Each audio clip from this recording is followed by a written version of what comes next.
Добар ден ви посакувам на сите вас кои и ова неделно попладне го минувате заедно со програмата на телевизија Телма. Како и секој пат ќе ми биде чест и задоволство и овој пат да отвориме нова тема поврзана со спортот.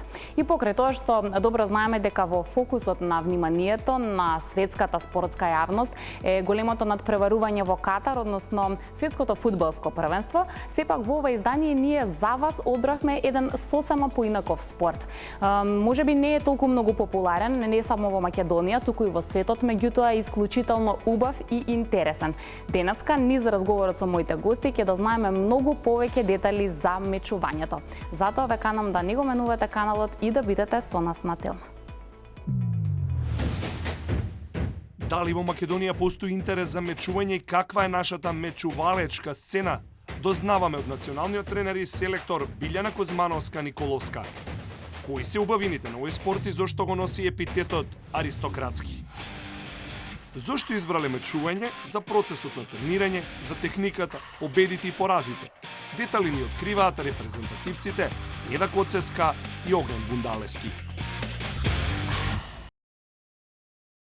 Се радувам што денеска имаме полно студио гости со кои што ќе зборуваме за спорт кој прв пат како тема го имаме во Fairplay. Многу ми е драго затоа што искрено и јас лично сум љубопитна да дознам повеќе детали за мечувањето, за нашата домашна сцена во поглед на овој спорт, меѓутоа и воопшто интересни детали што е она што се случува можеби и надвор од нашите граници, а е вредно ние да го знаеме. Ќе им посакам со големо задоволство добре дојде во студиото на Билјана Кузмановска-Николовска, која што е национален тренер и селектор на Мечувалечка федерација на Македонија. Добре дојдовте. Добре најдов, благодарам на поканата. Дојдовте денеска во придружба на двајца представници од нашите млади сили, зашто ми е посебно драго. Со нас ќе почнеме од дамата Неда Коцевска и Огнен Бундалески. Добре дојдовте во Fairplay. Благодарам што ме најдовте. Се надевам дека се чувствувате убаво, се радувам што вака можеме и визуелно малку поубаво да видиме како еден мечувалец изгледа подготвен за тренинг, односно за надпревар. Но ајде некако ќе одиме поред. Мечување во Македонија, за оние кои што не знаат што се случува на нашава домашна сцена, дали секој еден кој би посакал или би добил идеја да се занимава со овој спорт, може да го направи тоа и може да си го дозволи тоа, каде треба да се обрати? Најпрво ви благодарам на поканата што одвоивте дел од вашето драгоцено време да го представиме нашиот спорт на пошироката публика. Мечувањето во Македонија е лесно достапно. Вратите во клубовите се широко отворени за нови членови, за мали дечиња, малце поголеми дечиња, дури за публика или потенцијални рекреативци во поодминати години, да речам. Работиме, ние тренираме конкретно нашиот клуб во салата на Средно физкултурно училиште, понеделник, среда, петок и репрезентацијата има тренинзи и во сабота. Лесно е достапен од причина што ние имаме опрема која ја даваме на децата на почеток да не се родителите во обврска веднаш да купат опрема за своите деца, а тие, особено кога се помали, имаат често желба да пробаат неколку спорта. Ако не се одлучат евентуално за мечување, тогаш е тоа дополнителен финансиски издаток за родителите што би правеле на опремата после тоа. Така да кај нас во клубот децата добиваат опрема од клубот, не се обврзани веднаш да купуваат. Кога ќе се веќе останат во клубот и ќе се решат да се занимаваат со спортот подолго, тогаш си купуваат собствена опрема. Од тие причини, опремата е скапа, од тие причини клубовите се лесно достапни за секој еден што ќе посака да се занимава со овој извонреден, прекрасен, уникатен спорт. Многу уникатен спорт, ќе позборуваме малку и за тоа каде е најпопуларен, а и за тоа колку е значаен, особено на светската спортска сцена. Малку и помладите, бидејќи споменавме деца, дека може едно дете од многу рана возраст да почне. Разбрав дека имаме таков пример тука. Какви беа вашите почетоци? Добивте сами идеја дека ви е овој спорт интересен или имало некој кој што ви пренел љубов, ви дал предлог да почнете? Јас како млад многу различни спортови истражував и кога дојдов на еден тренинг мечување, сватив дека тоа е тоа, спортот сум го погодил и од тогаш веднаш се заљубив.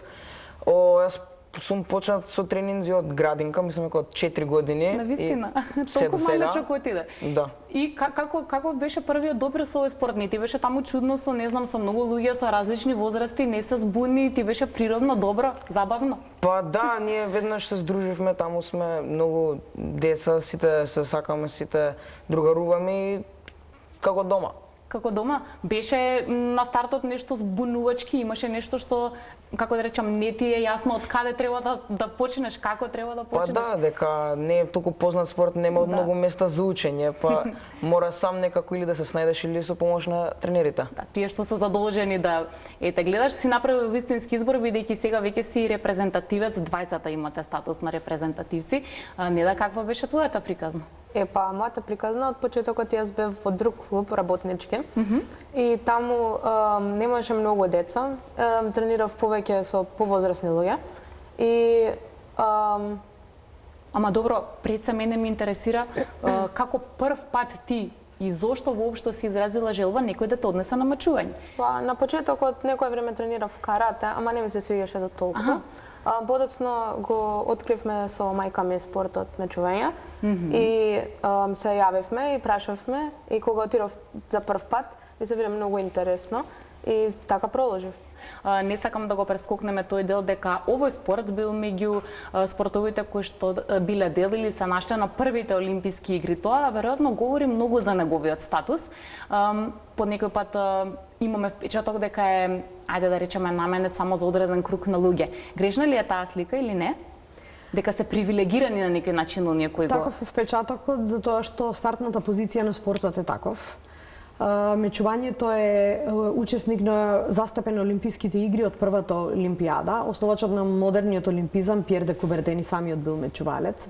И до ден денес мечувањето е учесник на Олимписките игри. На почеток, сосема на почетоците, со мечување се бавела аристократијата. Тој впечаток останал, да речеме, се провеувал низ годините. Мислам дека е намалена малце таа импресија, но се уште има една квалификација, го носи епитетот на буржуаски спорт. Во суштина не е тоа така, кај нас особено не, треба само да се има желба, да се мечува, да се занимаваат луѓето со овој посебен спорт, децата особено, и да дојдат да пробаат. Мене ми е драго само како податок дека ние имаме многу мал, исклучително мал процент на деца кои што дошле, се обиделе и се откажале.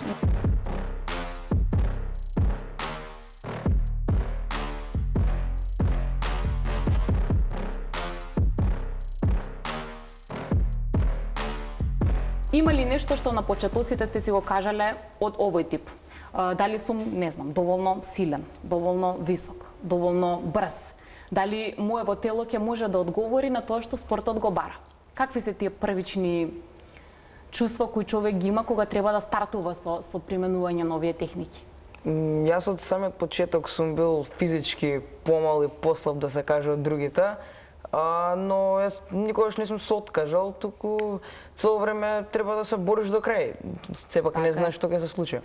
Значи може. Нема се потреба, можно. не пречи тоа колку си висок, колку си голем, каква е твојата физичка предиспозиција. Не менува многу. Мислам дека најмногу е до психиката на човекот, тој колку сака. Користите нели дополнителни реквизити или оружје, ако е тоа соодветен збор. И сега секој си го постава прашањето дали може нешто таму да ми се случи, посериозна повреда, па да имам проблеми, или не да така работите. Може ли малку да ми подобјасните кои се оние основни правила? Па на почеток ние сме многу силно заштитени, имаме 3 слоја заштита на градите, имаме од, мислам дека 850 њутни тренерки и од 1600 њутни маска. Тоа е многу тешко да се пробие. Тоа е за безбедност, за правила. Нашата дисциплина е најлесно се следат правилата и најнормални се. Кој прв да е туш, кој прв ќе да е поен, негов е поенот. Ако јас добро видов според основата, имаме колку 3 различни дисциплини може да сите да се вклучите. Тоа зависи од каков тип на оружје користиме? Да, по мечувањето има 3 дисциплини. Флорет, меч и сабја. Тие меѓу себе се разликуваат по видот на оружјето, добро рековте, тоа е правиот збор. Значи по нивниот облик, по нивната тежина. Втората разлика меѓу нив е техниката, како се мечува, и третата разлика е кој е таргетот, кој е важичката површина која противникот ќе ја допре. Ние работиме меч. Важичка површина е цело тело, вклучувајќи и маска. Во флоретот тоа е само торзото, без раце. Во сабијата е горниот дел од телото, вклучувајќи ги и рацете. Повреди тешки не може да настанат, затоа што телото на мечувалците е заштитено. Ова одело е кевлар, непробојно. Маската исто така е непробоен челик, не може да се случи ништо. Единствено нешто што може да се случи е некоја модринка. И тоа не е ништо страшно. Се разбира дека некогаш, многу ретко се случуваат вообичаени спортски повреди, од превиткување на зглоб и така натаму, меѓутоа тоа сосема едноставни и повреди кои лесно се третираат и не оставаат трајни последици на спортистите.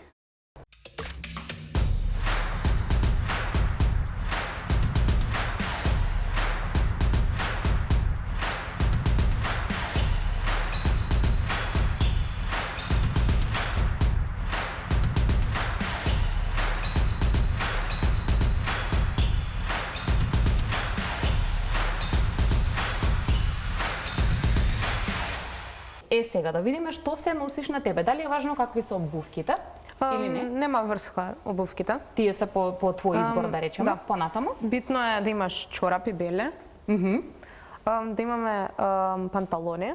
Од овој материјал кој што веќе го споменавте и Да. кој што е дебел и вештити, добро. Под ова имаме пластика за женските и за машките има. Носиш на торзото? Да, за да ги заштитиме горниот дел, за да го заштитиме.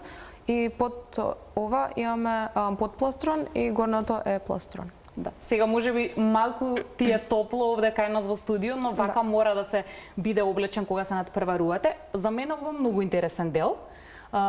Зборувавме дека мора да бидеме заштитени. Ова е тешко. Да, тешко. Знае ли некој па да ти пречи или да ти биде проблем што тежи или се навикнуваш? Се навикнеш. Се навикнуваш? Да.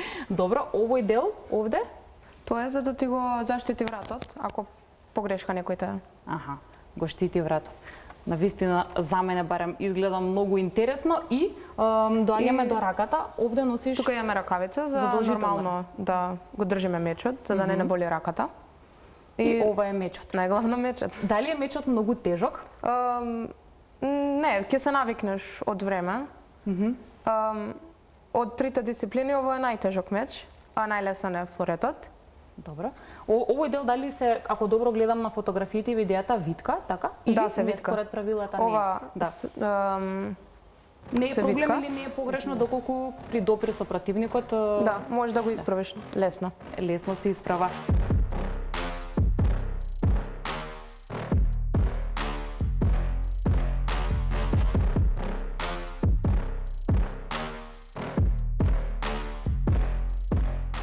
Човек се подготвува, напорно тренира и доаѓа момент кога за прв пат треба да ги одмери силите со некого. Помните кога беше тоа? Мене многу дубово ми текнува. Тоа беше државното првенство во 2016 година. Тогаш тоа не беше првиот надпревар. Јас во категоријата момчиња до 10 години успеав да земам второ место и во категоријата од момчиња до 12 години успеав да земам трето место. Мојот прв надпревар мислам дека беше од кога се преселив во Ескрим. Да. Дека бев прв пат во работнички. Исто на државно првенство. Мислам дека земав прво место. Си се реда потоа нови настапи, нови успеси. Кога зборуваме за репрезентација, нели не секој спортист има таа чест и можност да има статус на репрезентативец. Какви се во моментов правилата со оглед на тоа што верувам дека сепак не е огромна бројката на деца, на млади или возрастни кои се занимаваат со мечување. Сега од таа бројка ние треба да одбереме кој е најдобар. Како оди овој процес? Дали ви е тешка таа задача да составите еден добар национален состав кој достоинствено ќе ги брани нашите бои? Најискрено, исклучително тешко. Јас сум со децата 4 дена во неделата во сала. Меѓутоа, ние и приватно, кога некој од нив има одредени проблеми и ситуации за решавање, ние како тренери сме вклучени во тој дел. Човек се врзува со децата. селекцијата, иако не сме бројни многу, со многу спортисти, мечувалци во Македонија, сепак, откако дојдов на местото национален тренер и селектор за репрезентациите за сите категории, си ветив себе си дека нема по секоја цена да одиме на меѓународни надпревари и тоа да биде претворено во туристички патувања. На мечувалците им е совршено јасно дека треба да задоволат одредени критериуми, да постигнат одредени резултати, да работат исклучително посветено во сала, за да можат да влезат во репрезентација, да го одржат своето место таму и да одат на надпреварување од типот на светски и европски првенства, светски и европски купови, одредени гран-при првенства и така натаму. Многу ми е драго што тие супер сериозно си ја сватија работата, ангажирано и посветено работа, за што им симнувам капа, без забушавање, без отсуство на тренинг. Јас тоа како селектор не можам да не го ценам.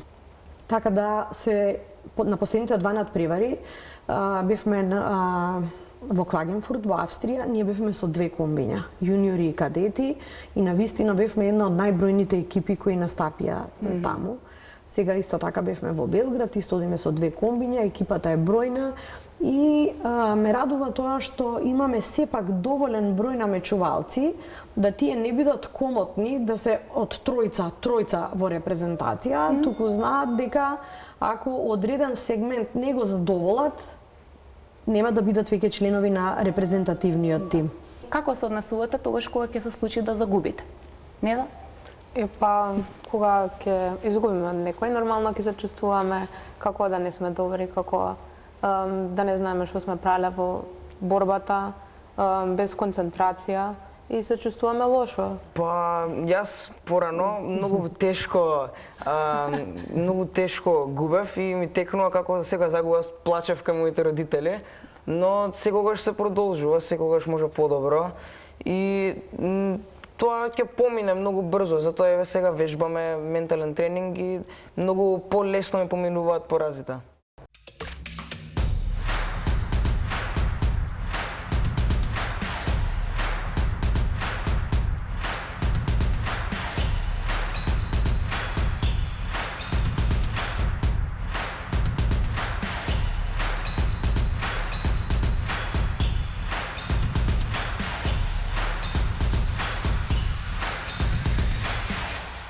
Кој ви е најтежок дел од овој спорт? Секој спорт е составен од многу компоненти, меѓутоа има ли нешто кое што за вас лично е најтешко?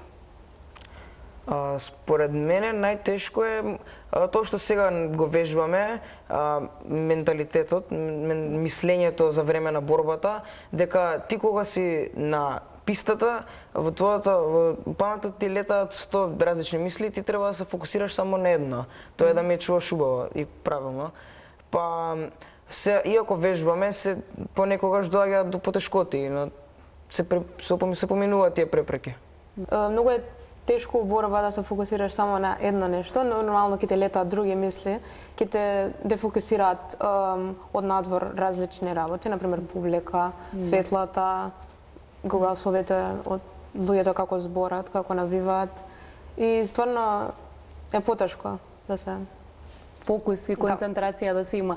И уште малку околу таа ментална подготовка. Што тоа подразбира? Може ли малку подетално да ми објасните? На што е ставен фокусот? Што ви е најважно во тој поглед да научат вашите надпреварувачи? Мечувањето е многу комплексен спорт. Бара исклучителна психофизичка кондиција и подготовка.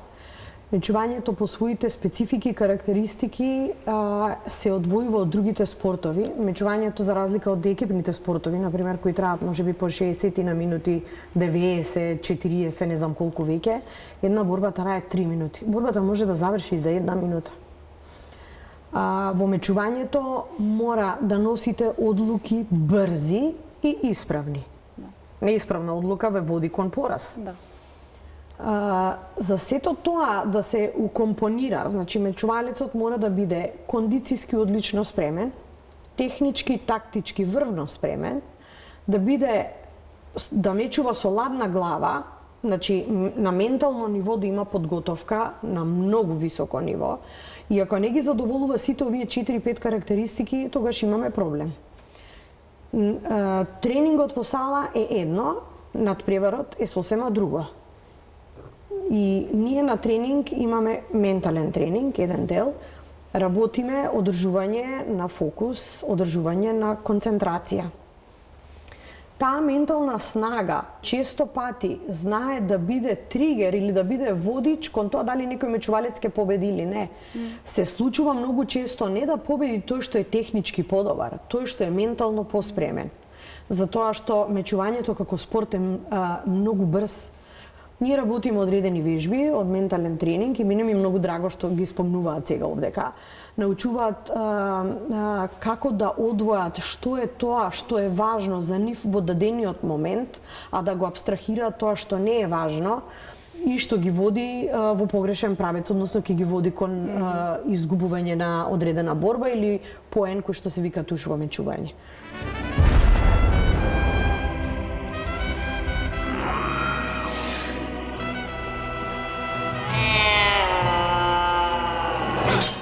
Fear me, if you dare.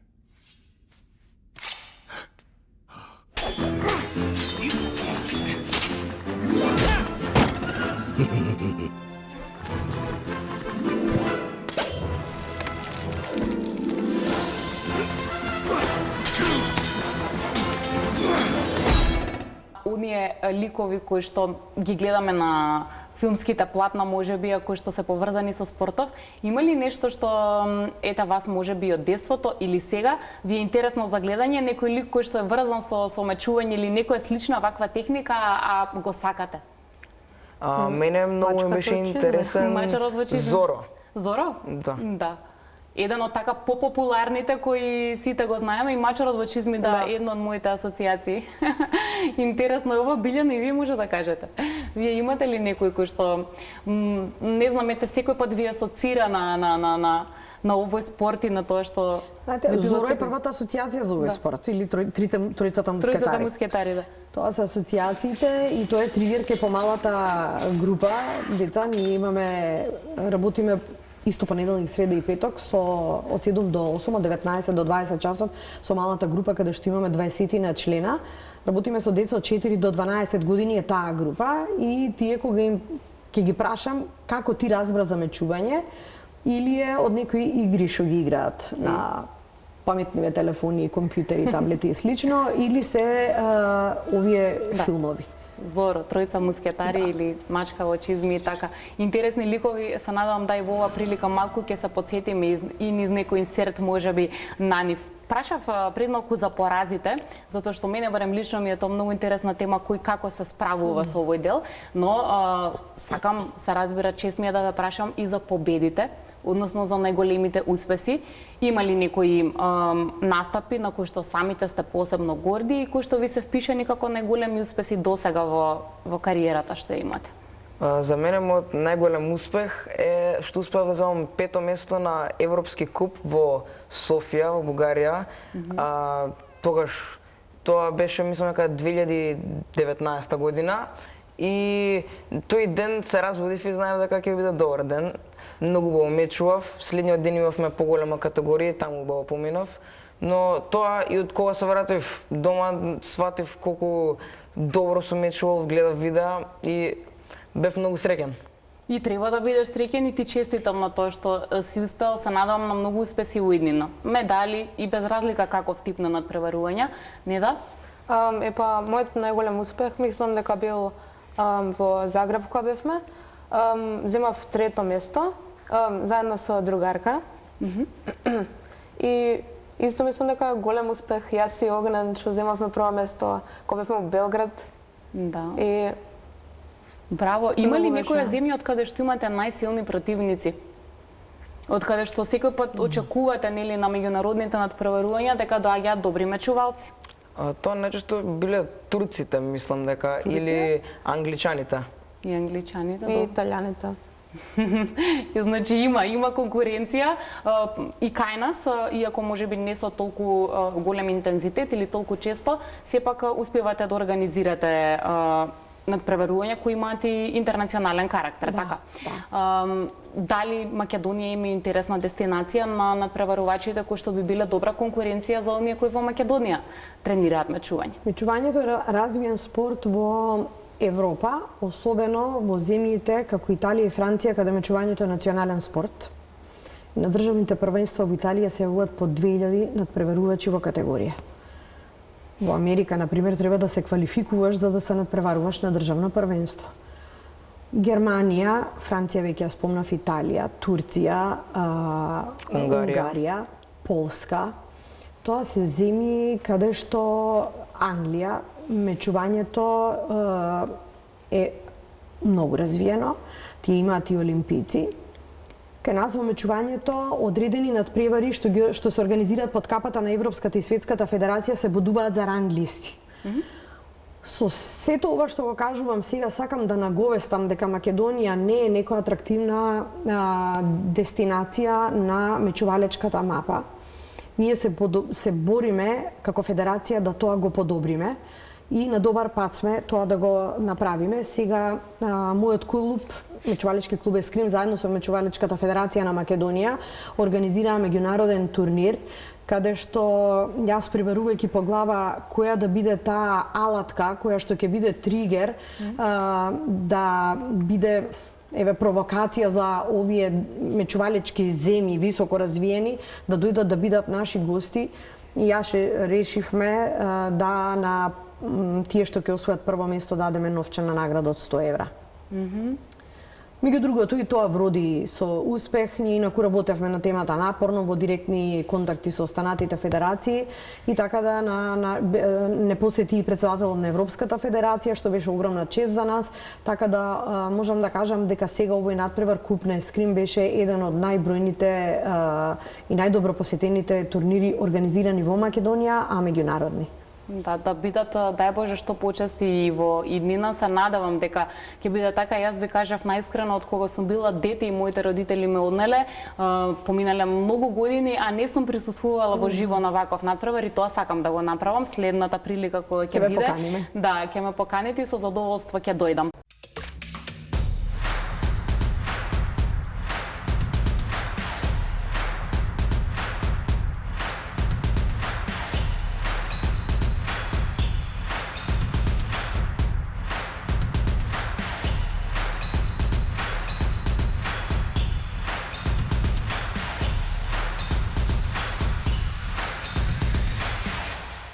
Ако дојдам случајно на еден ваш тренинг, со не да изогнем да треба да бидам таму, а не знам ништо, надпреварувач допрва доцна е да станам, но како и да е и рекреативно, ако сакам малку да се обидам со овој спорт, кои ќе бидат првите насоки кои што ќе ми ги дадете? Заеднички, може да се надополните. Ќе почнеме веројатно од опрема, што ја видовме, што треба да ставам на себе, и потоа некој посебен ќе почекате до опрема? Ќе почекаме. Тогаш само ќе позајмиме опрема, но да, без разлика на тренинзите не е задолжително да се носи секој пат. Јас друго сакам со тоа да кажам, кога ќе јас извинувам што се мешувам. Мечувањето по својата специфика има одредени движења кои што ние никогаш во животот не сме ги направиле. Во таков став луѓето додека не дојдат да се занимаваат со мечување не застанале. Сакам да кажам дека прво кога ќе дојдете во сала ќе треба да се научи ставот мечувалечки и тоа ќе земе неколку тренинга, па дури после ќе дојдете до опрема и до мечување. Готката е на крај. Не може да биде процесот сега може да продолжат. Значи ставот ете добро, вие ни давате добри насоки, треба човек да научи како да застане, нели? А потоа што мене ми изгледа тешко да научи како да го држи своето оружје, затоа што веројатно секој еден кога ова би го земал во раката нема да знае на стартот како да се однесува, нели? Во која висина или како треба да е поставено, си има правила за сето тоа, така? Да, има. Добро, тешки ли се за совладување или не се? Па, релативно тешко е, но со долго време тренинг и со напорност се е можно. Да. Ете, значи добивам, како да кажам, охрабрување, дека не е толку многу страшно. Почнав можеби на стартот со моментот дека ова е олимписки спорт. Некаде при крајот сакам да прашам дали е реално да ние очекуваме Македонија еден ден да има свој представник на Олимпијада од овој спорт, односно мечувалец? Или е тоа, како да кажам, превисоко очекување во овој момент? Не би сакала да звучам претенциозно или да бидам претеран оптимист, нити па да бидам песимист, туку научена сум во животот реално да ги гледам работите. Во дадениот момент тоа е многу тешко. Затоа што во мечување wild карта за Олимпијада нема. Да се квалификуваш, да влезеш во топ надпреварувачите од цел свет, и да се надпреваруваш на Олимписките игри, во моментот за Македонија е невозможно, од причини што немаме услови за да оствариме толку високи резултати. Од аспект што нити можат децата во моментот да се решат и да кажат, да се определат дека мечувањето ќе биде нивниот живот. Во нашата држава нема услови за такво нешто. Само таквата позиција може да те донесе до Олимпијада и никако понатаму.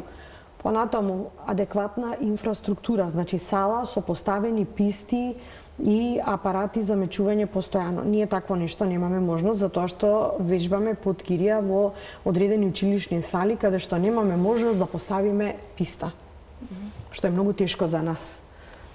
Понатаму тренерски кадар, за тренерите исто така треба животот да му биде мечување. Кај нас во нашата држава платени тренери не зборувам за во професионалните спортови, акционерските друштва, за колективните спортови, туку зборувам за останатиот дел од спортот кај нас нема, што е голем проблем на нашата држава. И јас апелирам до повиканите да размислат на темата, да нешто што ние порано го имавме, треба повторно да се вклучи, се додека немаме ние професионални и платени тренери, тешко дека ќе одиме понатаму. Ние одиме на едукации, јас мене ми е многу драго благодарение на Македонскиот олимписки комитет бев на едукација во Америка, во Колорадо Спрингс, во Американскиот олимписки комитет, во тренинг центарот, каде што беше моје животно школо за мечување. Работев една недела во Принстон University со тренерите по мечување. Тоа што таму го научив, тоа е врвот на светот. Тоа е врвот на светот и јас се обидувам сега во Македонија да имплементирам полно работи. Тие што можам да ги имплементирам, што нашите услови ги дозволуваат, да. Меѓутоа има одредени работи што не можам да ги спроведам од проста причина што кај нас не се стекнати околности и услови да може тоа да се среди. Меѓутоа не ме обесхрабрува тоа и да речам се откажувам, ние не можеме да одиме на Олимпијада во моментов, па сега ќе се рекреираме, не е тоа така, ние работиме како да се бориме секој олимписки циклус да можеме да оствариме норма. Така ние работиме. Останатите услови ќе се бориме како тренери, како федерација да можеме да ги задоволиме.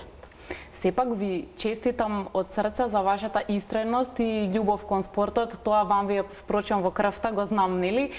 Ви посакувам и во иднина многу успешна работа и ви благодарам и на тројцата Билјана, Огнен и Неда што денес бевте мои гости, што благодарение на вас научив малку повеќе за мечувањето и посакувам да ги поттикнеме оние кои што не гледаа, да се обидат можеби со овој спорт или во најмала рака да дојдат и да бидат поддршка тогаш кога ќе имаме прилика, нели, кога ќе имаме кај нас надпреварување. Јас ви благодарам на поканата. Ако ми дозволите да искористам оваа прилика, да ги поканам сите заинтересирани и родители да ги донесат децата во нашиот клуб. Мечувањето е навистина специфичен спорт, каде што заради таквата специфика мечувалците имаат исправено држење на телото и постигнуваат одлични резултати во училиштето, а воедно се и одлични како личности, а и добри спортисти. Да, како и повеќето спортисти, штеднаш од срце ви благодарам и се гледаме во некоја следна прилика пак. Фала. Благодарам. Јас денеска уживав со моите гости во студио, се надевам и посакувам така да беше и кај вас, односно од другата страна. Ги кажав нашите цели, се надевам дека ќе ве поттикнеме малку повеќе да дознаете за овој спорт, можеби да посакате да го практикувате, а можеби еве ќе ви инспирираме сите оние филмови или ликови кои што се поврзани со него, еве повторно да ги погледнете, како и да е. Спортот е наша омилена и основна тема, така ќе остане и во иднина, а нови спортски теми ќе гледате следниот викенд, односно во недела во 16:15 на Телма. Ви благодарам што и овој пат ме следевте.